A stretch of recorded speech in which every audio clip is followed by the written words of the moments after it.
அதாவது மோடி நினைச்சாலோ எடப்பாடி நினைச்சாலோ ஸ்டாலின் நினைச்சாலோ இந்த ஆட்சியை கவுத்துருவாங்க அப்படிங்கிற ஒரு நம்பிக்கை வந்து அவங்களுக்கு இருக்குது. ஆட்சி ஆரம்பித்த ஸ்டார்டிங்கில் இந்த மாதிரி பேசுனாங்க ஆட்சி கவிழ்ப்பை பற்றி. அதுக்கப்புறம் இது அப்படியே கொஞ்சம் மழுங்கடிக்கப்பட்டது. இப்போ திடீர்னு மறுபடியும் இந்த டாக் வர்றதுக்கான காரணம் அதான் அந்த பின்னணி என்ன அப்படின்னு பார்த்தீங்கன்னா, அதிமுகவும் திமுகவும் கூட்டணி சேரணும்னு பேச்சுவார்த்தை நடத்துகிறாங்க. அது பிடிக்காதனால தான் நான் வெளியில் வந்தேன் அப்படின்னு சொல்லி விஜயபாஸ்கர் ஆகட்டும் எம்ஆர் விஜயபாஸ்கர் ஆகட்டும் சொல்கிறாங்க. சரி, நீங்கள் வெளியில் வந்தீங்க, அப்புறம் மன்னிப்பு கடிதம் கொடுத்து உள்ளே போய் சேர்ந்தீங்க. திமுகவில் பெரிய கூட்டணி பிரச்சனைகள் போய்கிட்டு இருக்கு, அதிருப்தி நிலவுது. அனிதா ராதாகிருஷ்ணனும் அந்த வார்த்தையை சொல்கிறாரு. 6 மாதத்தில் வந்து நம்ம ஆட்சி வரும், உதயநிதி கட்சியை வழி நடத்துவார் அப்படின்லாம் பேசியிருக்காரு. அவர் அனிதா ராதாகிருஷ்ணன் வந்து ஒரு 3 பாயிண்ட் சொல்கிறாரு.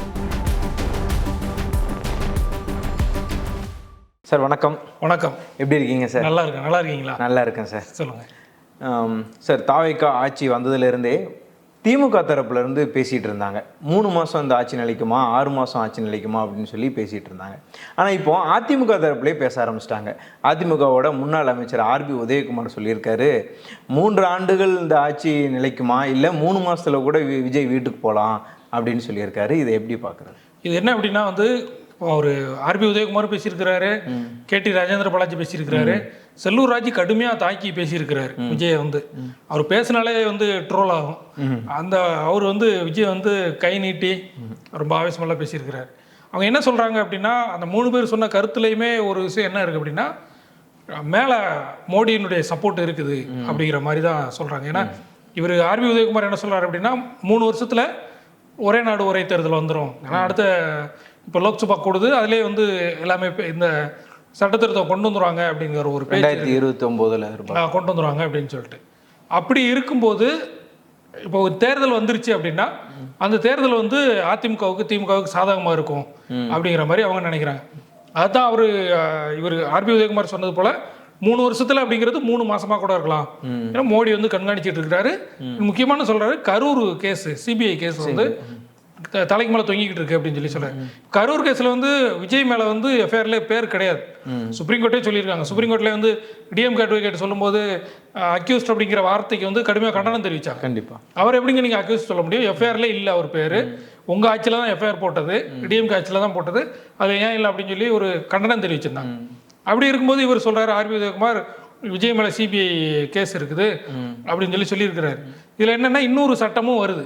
இந்த ஒரே நாடு ஒரே தேர்தல் மட்டும் இல்லாமல் முதலமைச்சர் மேலேயோ அமைச்சர் மேலேயோ பிரதமர் மேலேயோ உங்களுக்கு தண்டனை இருந்துச்சு அப்படின்னா, அவங்க குற்ற வழக்கில் தண்டனை பெற்றாங்கன்னா உடனே பதவி பறிக்கப்படும் அப்படின்லாம் சொல்லியிருக்காங்க. கூட்டத்தொடரில் அந்த மசோதா தாக்கல் பண்ண போகிறாங்க அப்படின்னு. அதுவும் ஒரு பெரிய நெருக்கடி. இப்போ கரூர் கேஸ்லேயே ஒருவேளை இப்போ எஃப்ஐஆர்ல பேர் இல்லை, சார்ஜ் ஷீட் ஃபைல் பண்ணும்போது குற்றப்பத்திரிகையில் அவருடைய பேரை சேர்த்து விசாரணையில் வந்து அவர் ஒரு குற்றவாளி அப்படிங்கிறது மாதிரி வந்து தண்டனை 1 ஆண்டோ 2 ஆண்டோ கிடைச்சது அப்படின்னு வச்சுக்கோங்க, அப்போ பதவி பறிபோவதுக்கு வாய்ப்பு இருக்கு. இதையெல்லாம் மனசுல வச்சுட்டு தான் ஆர்பி உதயகுமார் வந்து சொல்றாரு. இதே போல அவரு கேடி ராஜேந்திர பாலாஜி என்ன சொல்றாரு அப்படின்னா, அவர் வேற மாதிரி சொல்றாரு. அவருக்கே உரிய இதில் வந்து அதுதான் எனக்கு ஒரு சந்தேகம். இப்போ ஒரு அதிமுக காரு எடப்பாடிக்கு கோவம் வந்தா அப்படின்னு சொல்லலாம், இல்லைன்னா மத்திய அரசில் பிரதமர் மோடிக்கோ அம்சாவுக்கோ கோவம் வந்தான்னு சொல்லலாம். ஆனால் திமுகவுக்கு கோவம் வந்தா, ஸ்டாலினுக்கு கோவம் வந்தா விஜய் ஆட்சி கலைக்கப்படும் இப்படின்னு சொல்றது எப்படி எடுத்துக்கிறது? இதை வந்து 2 வகையில் பார்க்கணும். ஒன்று வந்து அவர் ஏற்கனவே கேடி ராஜேந்திர பாலாஜி வந்து சொல்லியிருக்காரு, மோடி எங்க டாடி, எல்லாத்தையுமே அவர் பார்த்துக்கிடுவாரு அப்படின்லாம் அவர் சொல்லியிருக்கிறார். அதாவது அதிமுக வந்து முழுமையாக மத்திய அரசையும் மோடி அவர்களையும் அமித்ஷா அவர்களையும் நம்பிக்கிட்டு இருந்தாங்க. அந்த டைம்ல தான் இவர் இப்படி ஒரு இதை சொல்றாரு, ஸ்டாலினுக்கு கோவம் வந்தா அப்படிங்கும்போது அது என்னன்னா, கூட்டணி கட்சிகள் திமுகவுடைய கூட்டணி கட்சிகள் தயவுல தான் இப்போ டிவிக்கு ஆட்சி இருக்குது. அப்படிங்கும்போது அந்த கூட்டணி கட்சிகளை வந்து இன்னைக்கும் பார்த்தீங்கன்னா விசிகா ஆகட்டும், மதிமுக மட்டும் ரொம்ப ஸ்ட்ராங் ஆகிட்டாங்க. மதிமுகவும் காங்கிரஸும் டிவிக்கு கூட ஸ்ட்ராங்காக இருக்கிறாங்க. மற்றவங்க வந்து ஒரு நட்பு தொடருது, தோழமையோடு இருக்கும் அப்படிலாம் பேசும்போது அது வந்து இவங்க நினைச்சா நடக்கும் அப்படிங்கிற மாதிரி. அதாவது மோடி நினைச்சாலோ எடப்பாடி நினைச்சாலோ ஸ்டாலின் நினைச்சாலோ இந்த ஆட்சியை கவுத்துருவாங்க அப்படிங்கிற ஒரு நம்பிக்கை வந்து அவங்களுக்கு இருக்குது. அந்த அடிப்படையில் தான் ராஜேந்திர பாலாஜியும் ஆர்பி உதயகுமாரும் பேசுகிறாங்க. அதிமுகவுடைய பொள்ளாச்சி ஜெயராமன் ஆகட்டும், இவர் செல்லூர் ராஜ் ஆகட்டும், எல்லாருமே கடுமையாக எதிர்த்து பேச ஆரம்பிச்சிட்டாங்க. அதுக்கு முக்கியமான காரணம் பின்னால் ஒன்று இருக்குது. இல்லை, ஆட்சி ஆரம்பித்த ஸ்டார்டிங்கில் இந்த மாதிரி பேசுனாங்க ஆட்சி கவிழ்ப்பை பற்றி. அதுக்கப்புறம் இது அப்படியே கொஞ்சம் மழுங்கடிக்கப்பட்டது. இப்போ திடீர்னு மறுபடியும் இந்த டாக் வர்றதுக்கான காரணம் அதான் அந்த பின்னணி என்ன அப்படின்னு பார்த்தீங்கன்னா, எஸ்பி வேலுமணி இருக்கிறார்ல, அவர் தனியா ஒரு கூட்டத்தை வந்து ஆர்கனைஸ் பண்ணிக்கிட்டு இருக்கிறார். எஸ்பி வேலுமணியும் சிவி சமூகமும் இவங்க என்ன சொல்றாங்க அப்படின்னா, சில ஊடகங்கள் மூலமாகவும் சில யூடியூபர்ஸ் மூலமாகவும் எடப்பாடி பழனிசாமிக்கும் அதிமுகவுக்கு எதிராக பெரிய ஒரு விஷயங்களை வந்து உள்ளுக்குள்ளே இருந்துக்கிட்டே சிவி சமூகம் வேலுமணி செய்கிறதா ஒரு பேச்சு தகவல் எல்லா இடத்துலையுமே அதிமுக காரங்க பரப்பிக்கிட்டு இருக்கிறாங்க. இப்போ அந்த உட்கட்சி பிரச்சனை இருக்குல்ல, அந்த உட்கட்சி பிரச்சனையினால தான் இவங்க வந்து அதிகமாக கொந்தளிக்கிறாங்க. ஏன்னா கோயம்புத்தூரில் அடுத்து ஜென்சி மீட்டிங் அப்படின்னு சொல்லி ஏடிஎம்கேல ரெடி பண்ணுறாங்க. அதுக்கு பின்னணியில் எஸ்பி வேலுமணி குரூப் இருக்குது அப்படிங்கிற மாதிரி சொல்கிறாங்க. அதில் வந்து யாரெல்லாம் அதிமுக வந்து அந்த டேமேஜ் பண்ணி பேசுகிறாங்களோ அவங்க எல்லாமே அந்த கூட்டத்துக்கு போகிறாங்க அப்படிங்கிற மாதிரியான ஒன்று செட் பண்ணுறாங்க.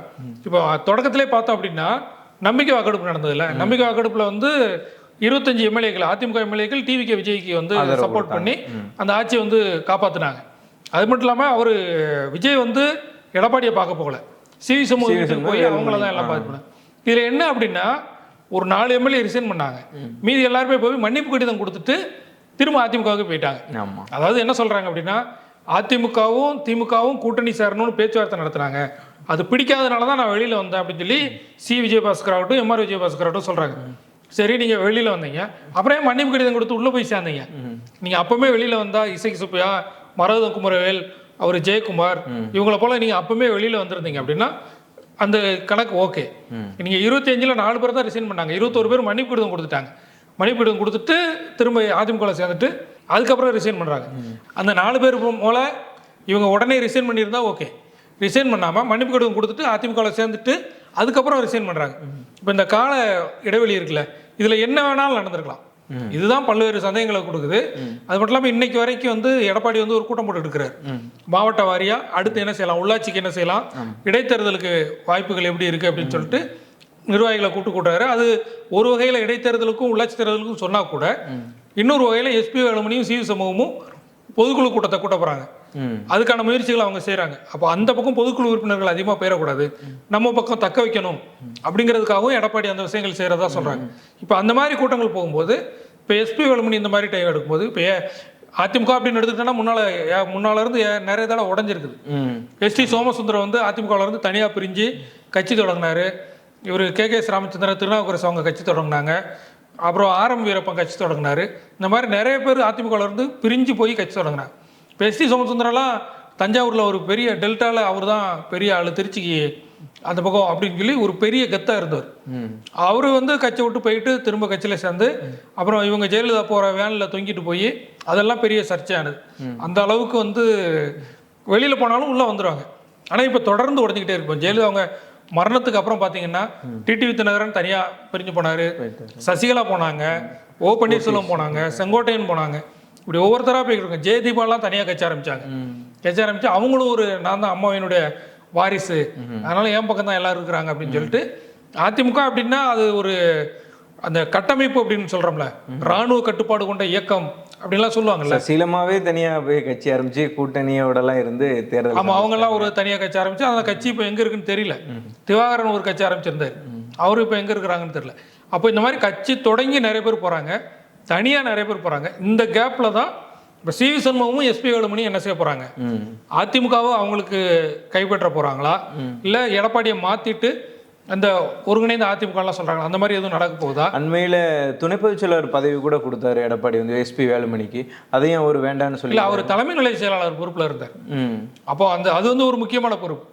தனக்கு அந்த பதவியே வேணும் அப்படின்னு சொல்லி கேட்டார், அந்த பதவி கொடுக்கல.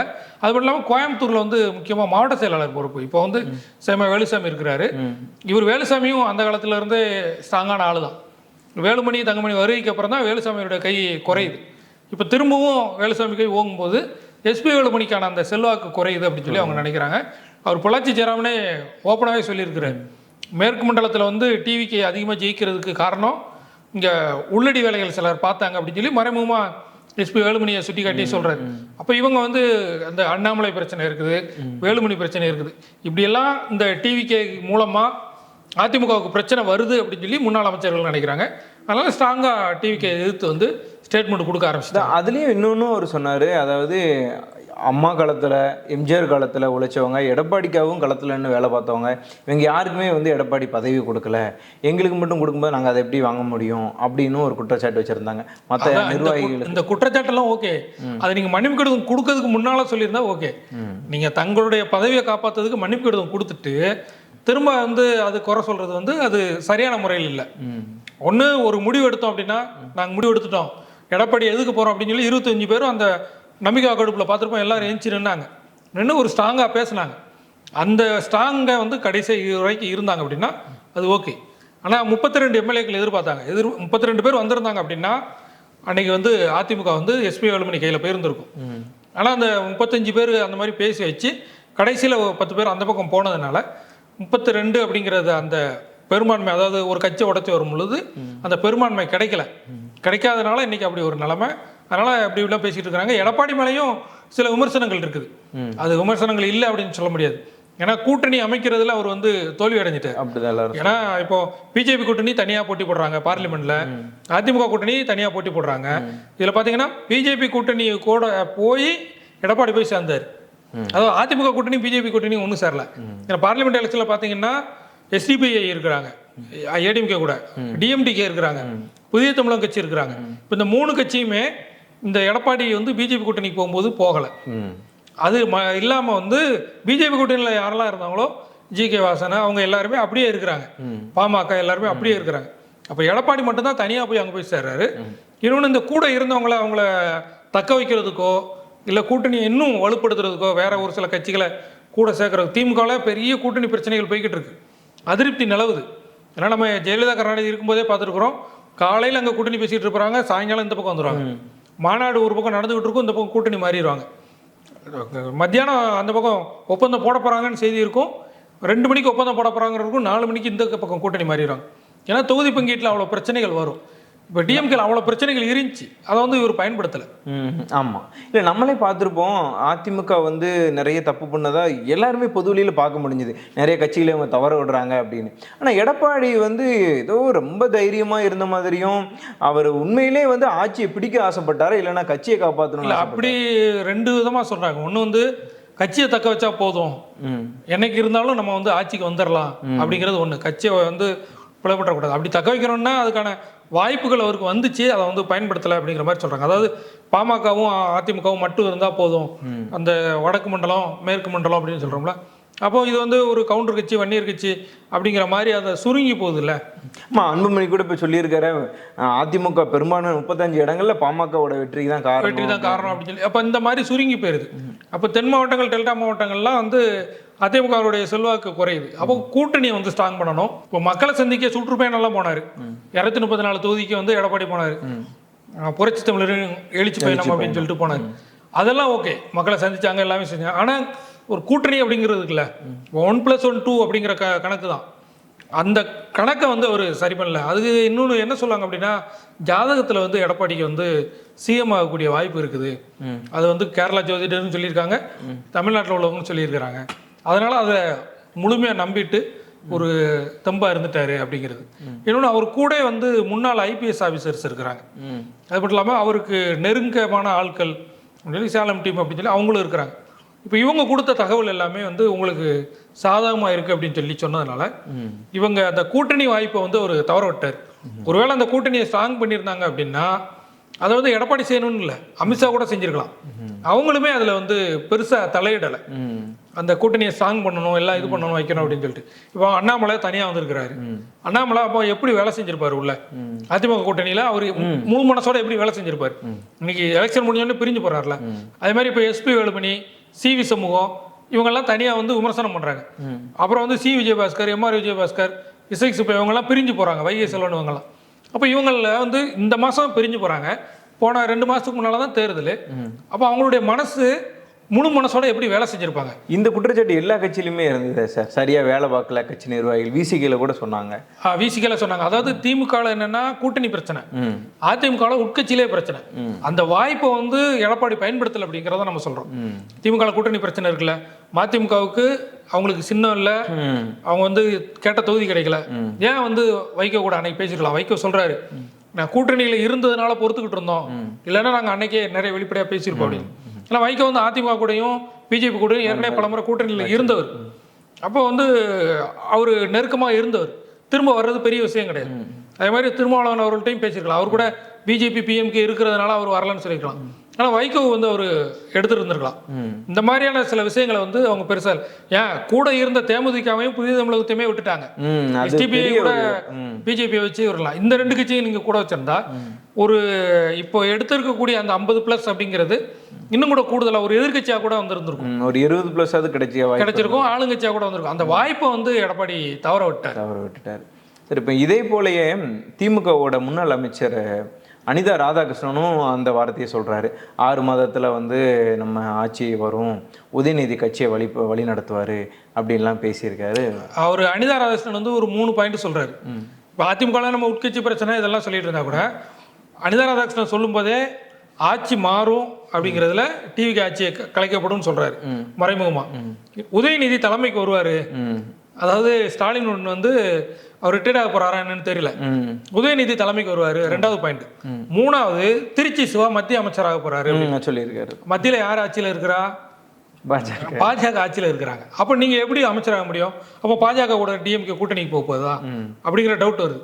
அப்படி இல்லைன்னா 2029 ஒரே நாடு ஒரே தேர்தல் வருது, அதுல 29 வந்து ஆட்சி மாற்றம் நடக்க போகுது. இவங்க தமிழ்நாடு ஆட்சியை கலைக்கிறதுக்காக இவங்க சேர்ந்தாலும் சேரலாமே அப்படின்னு பொதுவில் அதான் இப்போ அந்த 29 ஆட்சி மாற்றம் நடக்கும்போது நாங்க வந்து மத்திய அமைச்சர் ஆவோம் அப்படிங்கிறது வேற.